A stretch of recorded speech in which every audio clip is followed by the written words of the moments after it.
Welcome back to Rational Funk. You know, today we're going to address a situation that I've noticed.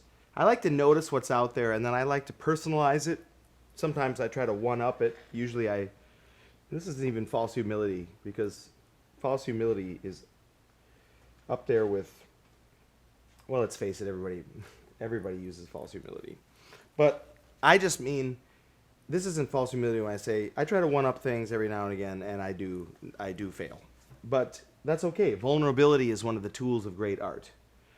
I've noticed, and I do it myself, this sort of thing that's appearing over the last few years. You see it in independent rock and roll. You'll see it in sort of a nouveau, indie Americana, gritty, like people who worship, Waylon Jennings and Don Williams, and they dug watching Austin City Limits in the 70s, as I did, and checking out some of the drums. You take a listen to like the snare drum sound of a 70s Neil Young record. It just sounds like a fucking Snickers bar. You're just taking a bite of a Snickers. It's just so, it's just perfect. It's closing I always say this, like closing the door of an old Mercedes. Just, you shut the door and it just goes, it just, the sound of that thing. A lot of the cats have been attaching rags and things to their drums. I've seen it. I've done it myself. A lot of times I use my little wallet. I'm part of the small wallet club.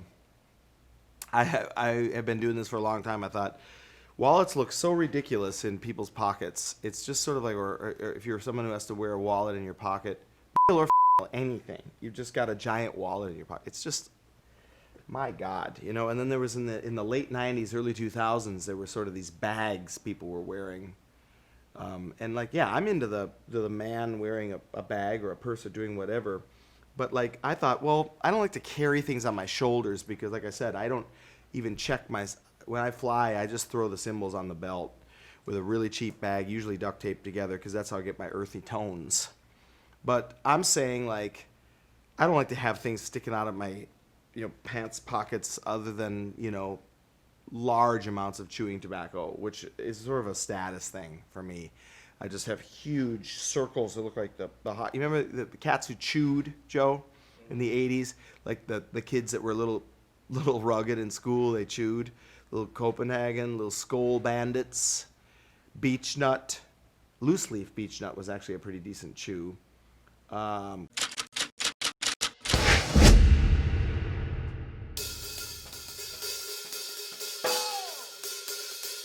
Kodiak. My friends and I would go over to the little drugstore in the neighborhood, and we did this number on the old drugstore. By the way, in the 70s and 80s, it's like, you've got to be kidding me. You got drugstore counters that just like, you walk in, you're 12. Can I get a carton of Camel's No Filter? All right. It's literally like the 70s. It's like, all right. The Schlitz goes good with those.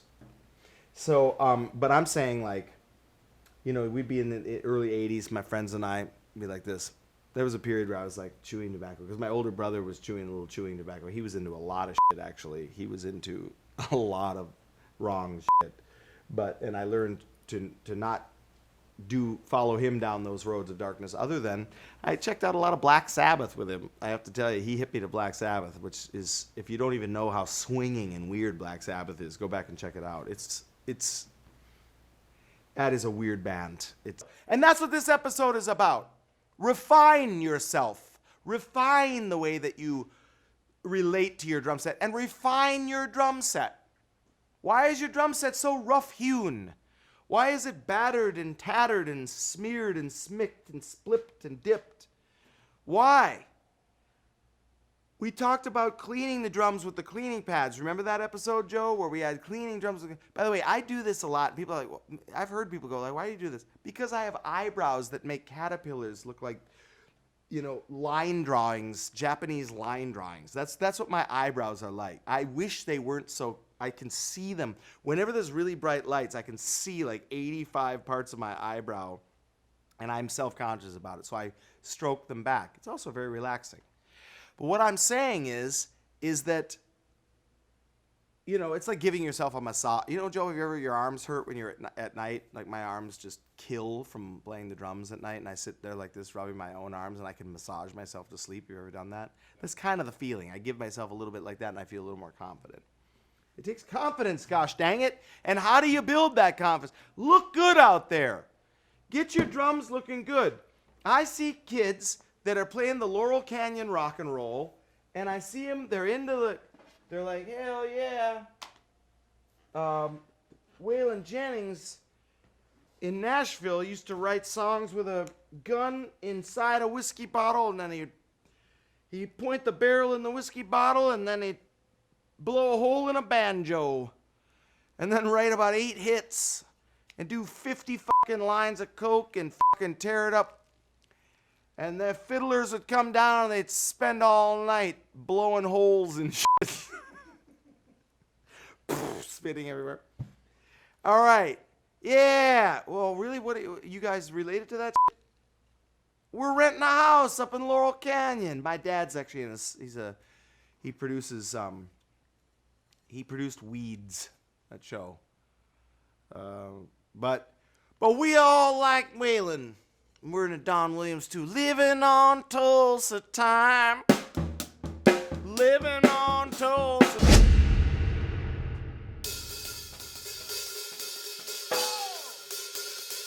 I got my camo neckerchief on. What's up?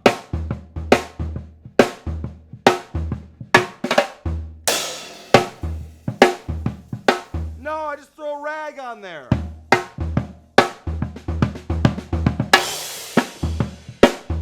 I found this calfskin head in Levon Helm's pole barn, and his granddaughter gave it to me. He signed it, but I put this rag over it to protect it. Well, fuck that. It looks ratty and tatty and lipped and dipped and ripped. Your floor tom deserves a little better than that. Joe and I are here to tell you, we came up with a little concept for how to mute the drums with a little bit more style. And I want to say, you know, bear with us here. A lot of cats are going to be thinking this is fucking ridiculous. But if you want to put on a show, you want to look good, what are we talking about here? Let's put a little effort into this thing, okay? Well. Aren't you a sartorial gent, you old floor tom? Look at you in your Sunday best. Look at this rack tom. Look at this old guy. Dressed up, ready to express. Hey everyone, pop a V-neck sweater on your snare drum instead of a ratty old rag. See what everybody thinks about that. Actually, the elbows on this thing are suede, if you can see, Joe. I like to use a suede elbow shirt. It adds a little bit, looks like I care a little bit more. You don't have to have such a rough-hewn attitude. You can bring you can make your earthiness, your earthiness and your sort of thing can come out through your playing. In the meantime, make your drum set look good. Now this is a Gant a shirt that I got on a really good sale. They were going on. This store in the Village in New York was going down, Joe, and I got a bunch of Gant stuff. Let me know if you need. I got some Gant sports coats that we can put on some bass drums later that sound unbelievable and look sharp. Okay? Hey, you old floor tom.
of these drums look good. They feel good too because they look good. When you dress up, you feel good. It's like what are we talking about here?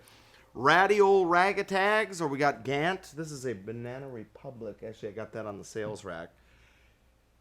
He can't hear it. He can't hear me say that. You heard it here on Rational Funk.